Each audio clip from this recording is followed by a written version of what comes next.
guys, what is going on? Blossom is back, and welcome back to another episode of Top Drives and another episode of What Can You Get From That Pack. Today's pack in question is the not 2002, but 2002 carbon fiber. Now, this pack is pretty interesting. First things first, this is the first time, at least in my short memory, okay? This is the first time, if I remember correctly, we are seeing the return of a Tri-Series final requirement in a regular event. You discount the, a manufacturer times 5, and yeah, I think that this is the first time I've seen a Tri-Series requirement, one of those more obscure requirements as well, coming back to a multiplayer event. Now, if you don't remember, 2000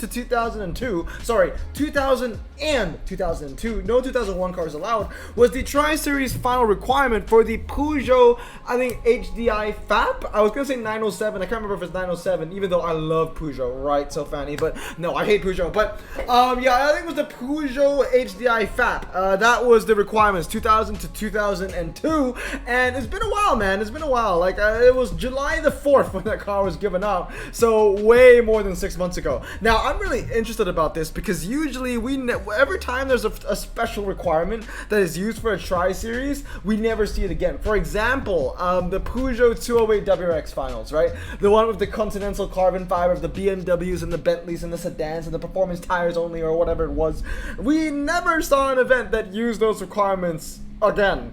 And then we go further back, maybe we can look at the Koenigsegg Jesko, which was like, I think, like, what was it, like 1995 to 97, something like that, 4-seaters. Like, we haven't seen an event like that in a long time as well. So really interesting to see really what is a direct copy of what was the Tri-Series final requirements in 2000 and 2002. Another interesting thing is that the last time we had this requirement, JPT was not in the game yet. So we are seeing a couple of new cars in here, starting us off with the Subarus and the Infinitis, and then we move on to, I think, the Epics, where I think there are any new Epics.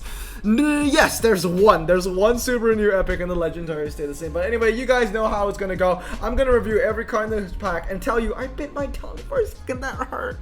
I'm gonna tell you whether this pack is worth opening or not. If I do a review of a pack that isn't associated with a current Tri-Series, then it's probably pretty decent, and that's why I'm reviewing this pack today. So you know the tier list right now. I mean, you know the ranks. We have Der Kaiser, Daily Driver, Frequent Provider, Premier's Ulcer, and of course the worst of the worst cars go under hot garbage. So let's get into it. We start off with the Subaru Legacy STI S401. Straight up, right? Daily Driver. I call this car the Hell Sushi, and it's the Hell Sushi for a reason. It has 76 MRI. I know. Ow! Why am I hurting myself in this video? First of all, I bite my tongue, then I nudge my pinky, and on my pinky, my ring finger underneath my table. I am just getting injured in today's video, and I don't know. That actually really hurt. Where was I? Hell Sushi, 76 MRI. I know it doesn't sound like a lot because I always say this. It isn't. It isn't a lot. But when it comes to Subarus only, that is among the best.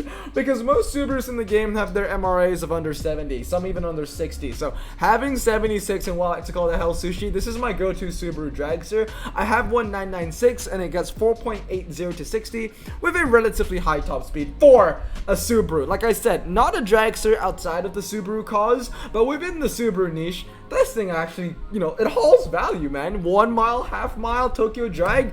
I love to use this car. So definitely a daily driver, great club car, especially when it's Subaru times 5. Okay, moving on now, we're gonna go to the Subaru Impreza WRX GDB. Nothing too special. I would say frequent provider, a low frequent provider at that. The MRI on this bad boy isn't too high as well, coming in at 64.56. So you see what I mean? A lot of these Subis, they're around the 60 range mark. Okay, let's do another one. Okay, let's do another Subaru. Let's talk about the Epic real quick. Okay, where is it? Yeah, the Subaru Impreza WRX STI GD, which I'm pretty sure was the Epic that you would have gotten if you already had the Alpha and the Porsche in the silver screen, which I think is pretty funny. But yeah, no, that's completely useless. Now you see what I mean, right? This Subaru right here is gonna lose to the Legacy STI S401 on a 1 mile or even a half mile perhaps, because this has 65 MRI. This Epic has 65 MRI. This is 76. You see what I mean? Like, Hell Sushi, 76 is a lot of MRI. I talk up this car a lot, but I stick by it because it has gotten me a lot of value, especially in Subaru events. I swear to God, every time there's a Subaru event in top drives, it's always drag orientated. Hutch likes to work with opposites, you know what I mean? Like when there's a Dodge event, it's always twisty, so I can't use my dragsters. So it's the same thing with Subaru. They're known for, you know, medium ground clearance, and some of them can handle pretty well. So Hutch likes to make drag events funny. But yeah, in those situations, the S401, the Hell Sushi is fantastic. But anyway, I've had enough of that. Okay, I talk up this car every time it's eligible, but I talk it up for good reason. The Epic has 65 MRI, and really the only reason why it's pernicious also is because yeah, it might have better stats than the Ultra Rares, but it's also so much more expensive to upgrade. The MRI is atrocious. The handling is alright, but like the 0 to 60, I don't know, man. For RQ70. Could be better, for sure. Okay, now let's continue with the Ultra Rares. I'm going to talk about the Suzuki Ignis Super Sport 1600. That thing is absolutely fantastic. Durkaiser all the way. Medium ground clearance, lightweight, 86 handling stock, 95 when you max it out. And let's remember, it's medium ground clearance and it has 86 MRA for crying out loud. That thing is absolutely crazy. Okay, moving on now, we have the Infiniti Q45. I'm going to put this down in pernicious ulcer. Now, the Infiniti Q45, this is an interesting one. Definitely pernicious ulcer. It comes in with 69 MRA. It doesn't handle very well, and the main thing about the Infiniti is that it's incredibly heavy. Very, very, very heavy. Coming in at 1,724 kilograms. Like I said, MRA is 69.77, which is also pretty weak. The handling isn't very good. I know it's rear-wheel drive, I know it's medium ground clearance, but when you think about it, I'd rather use the Infiniti M45. And if I wanted to use, like, let's say medium ground clearance wasn't used, you only wanted to capitalize on rear-wheel drive rate, maybe a twisty situation, then I would go with the Infiniti G37 and obviously the Caterham 270. So unfortunately, the Infiniti Q45 is just not a very good car. Definitely pernicious ulcer. The only reason is not hot garbage, and it's the same reason for the Epic next to it, is because they have some kind of niche, which is, you know, standard tire or medium ground clearance or four-wheel drive, etc, etc, etc. But like I said, standard tire rear-wheel drive is probably one of the worst niches in top drives. You have to be a straight-out specialist or standout to be good in that niche, and therefore there are really only 3 cars in the Ultra range that are rear-wheel drive and standard tires that really speak out to me: Infiniti G37, Maybach Londelay, and the Caterham 270. Anyway, moving on now is the Subaru Legacy B4 Blitzen. Now, the Subaru Legacy B4 Blitzen is an interesting one because it's kind of like a it's like a small Hell Sushi, I would say, because it has 79 MRA. So once again, very high MRA for a Subaru.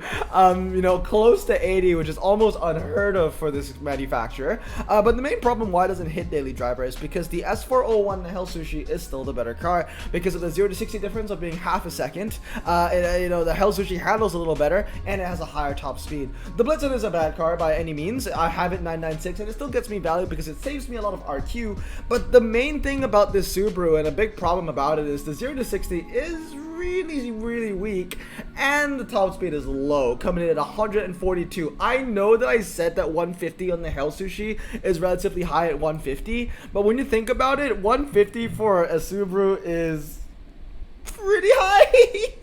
It's funny, man. Subarus have such low standards in the game where 76 MRA is considered good and 150 is considered high, because most Subarus are like these two that you see over here. Their MRAs are, you know, below, well, actually no, the Blitzen has really good MRA. So what I mean is that their top speed is below 150 and usually their MRAs are below 70. So the Blitzen, the main reason why it's above pernicious ulcer is because boom, it has that MRA, 79 MRA, only drag spec that I would say, even though it can hit 90 handling if you max it out 2 through 3.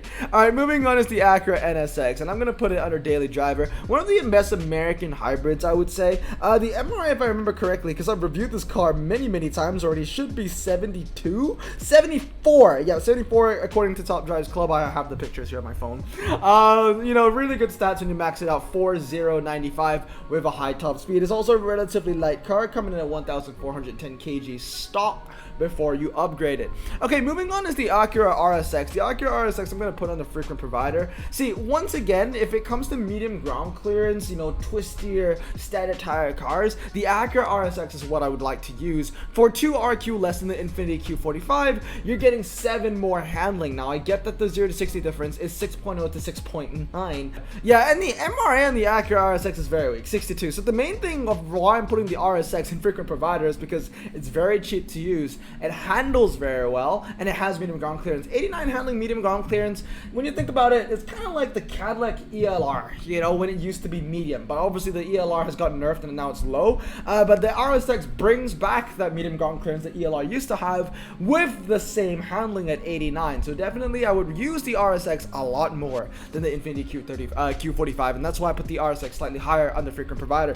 All right, next ones are going to be the 3 Aston Martins I want to talk about, which would be the DB7, the DB7 Zagato, and the DB-AR1. The only reason why the DB7 is staying up is because of that 0 to 60 or 4.5 seconds coupled with 71 MRA, but like I said, 71 MRA isn't very good. But then again, Pernicious Ulcer isn't a very good rank. Moving on is the Aston Martin V8 Vantage Volante. Now this one I'll put as frequent provider. It's average because I would say for the last 3 Aston Martins we talked about, the DB7 collection, they all had MRAs of like 69, 72, you know, between 72 to 69. But at least the Aston Martin V8 Vantage Volante has 79 handling, 79 MRI, 76 handling, and 79 MRI. So it's really weird. There's a stark contrast. Not a stark contrast. There's a scary similarity between comparing the MRAs of these Aston Martins with Subarus. Something doesn't seem right with these numbers, but these numbers are what they are in top drives right now. These Aston Martins have horrendous MRIs, but the V8 Vantage Volante I'll put in frequent provider just because it has the better MRI of the other Aston Martins that we've ranked so far. Also a high top speed and for a lower RQ, at least compared to the DB7 Zagato and the Aston Martin DB7 GT. Alright, moving on now is the BMW X5 4.4i, and that is also going to be hot garbage. Moving on is the BMW Z8, and that's going to be a Pernicious Ulcer once again. 4 RQ more than the Aston Martin V8 Vantage Volante, but it doesn't have the MRA, it doesn't have the top speed, it has a low 0 to 60, but the handling once again is very atrocious. So what I should say is, you know, 4 RQ more for 1 more handling. The MRA on the BMW Z8 is coming in at 76.19. Now if it was 80 and it had 4.5 0 to 60, fair play. It would be a, you know, a drag spec BMW. I might even bump it up to daily driver, but the MRA isn't strong, the top speed isn't there, and all it has is really that 0 to 60. The handling isn't good as well. So unfortunately it's going to be a Pernicious Ulcer. Next one is the Dodge M80. I'm going to put that in frequent provider. Pretty interesting, the Dodge M80, because it is very, very, very, very, very light. Coming in at 1,134 kilograms. Here's the craziest thing. Of all of the cars that are in this list right now, I'm pretty sure that the Dodge M80 is the second lightest car here, only behind the Super Sport Ignis. On top of that, it has high ground clearance, 4-wheel drive, all surface tires, and it handles pretty well for 51 RQ. You can definitely get some value out of the M80. Actually, I do believe that it got a buff. Yes, it is now 55 RQ, but that's just an outdated picture. That being said, though, it is also a 2-seater. It has some niches. It also is a concept, and it's also from the 2000s. I mean, all these cars are from the 2000s. But, you know, the Dodge M80 is a car that's packed full of niches, and it's incredibly light, that handles quite well. I like to put it on the slalom. It's kind of like the ultra version of the Super Ignis. Moving on now is the Infiniti G35. The Infiniti G35, I'm going to put it under Pernicious Ulcer. Now, the Infiniti G35 comes in at 51.83 MRI, which isn't saying much. It isn't too heavy for a saloon, coming in at 1,513 kilograms.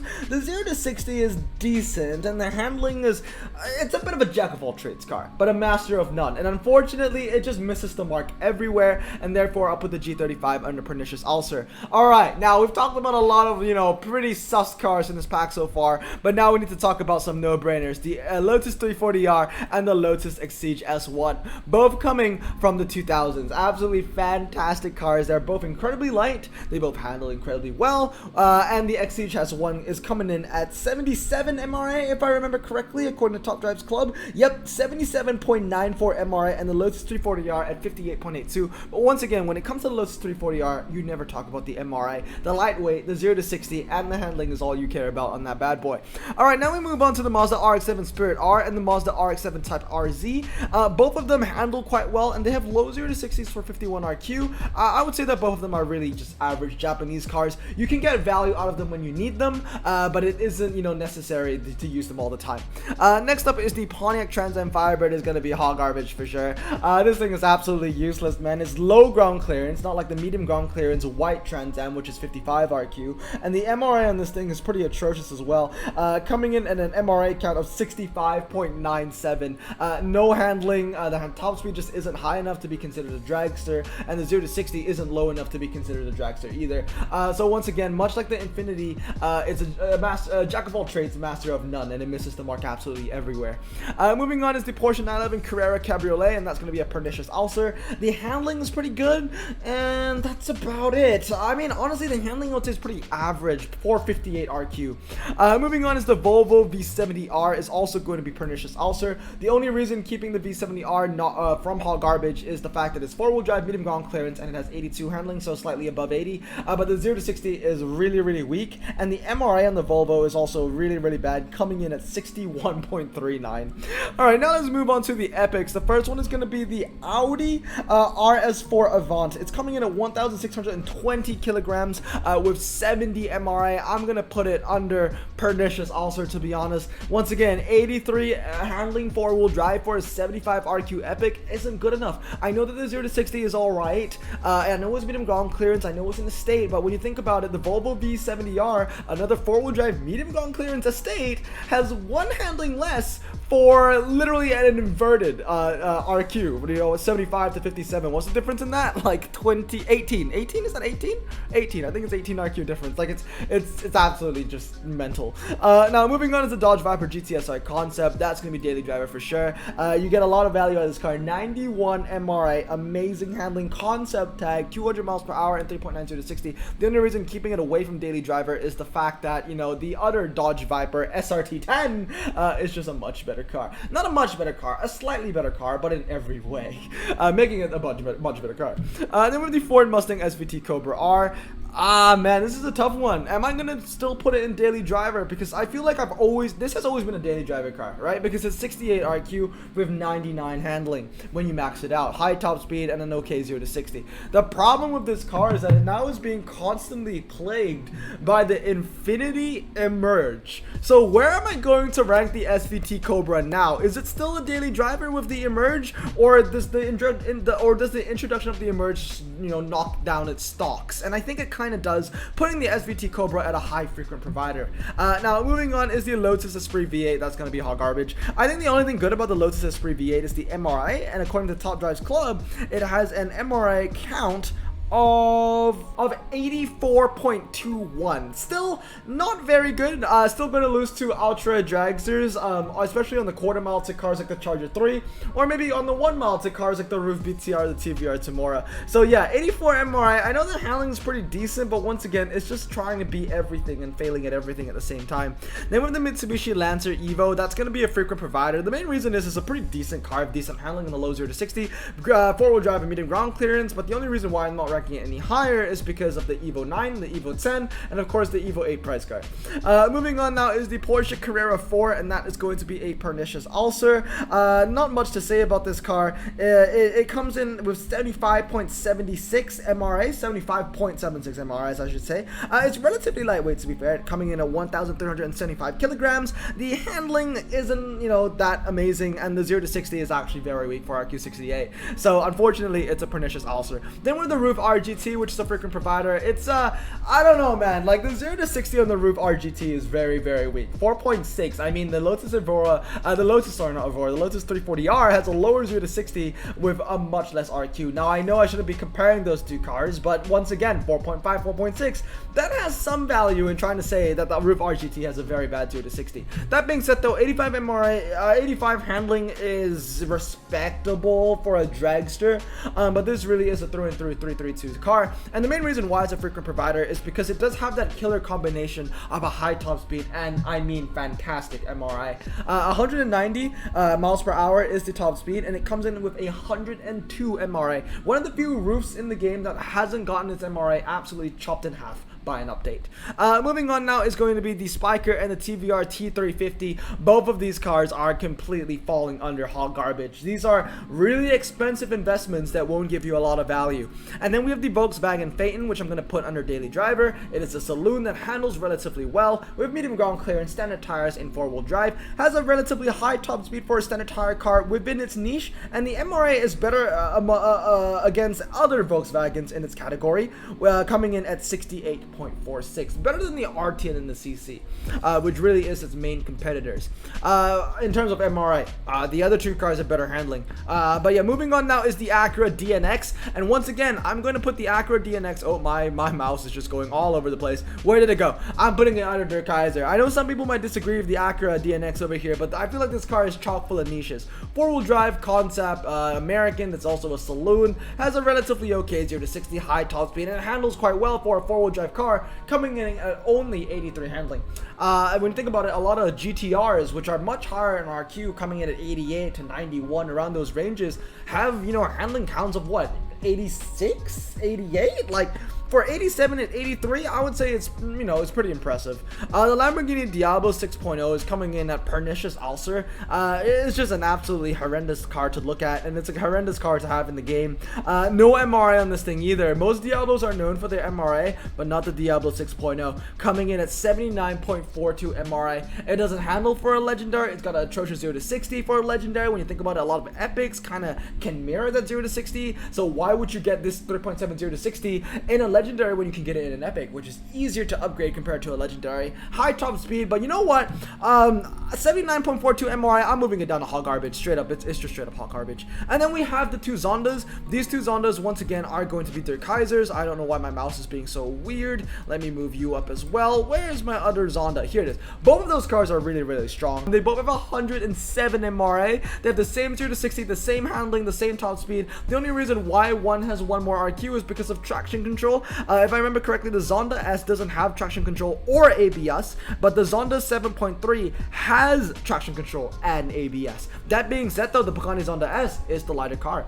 But yeah, moving on, we have the Peugeot 208 WRC, that is also going to be Der Kaiser, and finally the TVR Typhon, which is a legendary that I like a lot, to be honest. I'm also going to give it Der Kaiser. The TVR Typhon, just to give you a comparison of its MRA, it comes in at 100, oh actually 98.51 according to Top Drives Club. For some reason my memory told me it was 100, but it's really close to that. Also a very lightweight car, surprisingly light, the TVR Typhon, coming in at 1100 kg stock with a low 0 to 60 of 3.5 and an incredibly high top speed of 215. And of course the Peugeot 208 WRC needs no introduction. It has, you know, great handling, four-wheel drive, off-road tires with medium ground clearance. So overall, this is my assessment of the 2000 to 2002 carbon fiber. I would say that it's a bit of a high risk, high reward kind of pack. A lot of garbage, to be honest with you, but there are also some high payouts. The highest RQ card that you are getting from this pack, however, is 84, and with that I would ultimately say that although there are some bangers in this pack like the 340R, the Ignis, the like Siege, and some really great RQ bargain legendaries, this isn't the pack that I would probably open, and I wouldn't recommend you to open it as well. But if you have you know, a crap ton of gold and you want to open a carbon fiber, this isn't the worst thing in the world to open. There are some pretty nice niche category cars in here, packed full of MRI as well. Anyway guys, I hope you enjoyed this video of the 2000 to 2002 carbon fiber. Let me know down in the comments below what pack you would like to see next. I mean, I guess that kind of comes down to what packs we're gonna get in the future. But anyway, I hope you guys have a great day. Stay safe, wash your hands, and blossom out. Peace.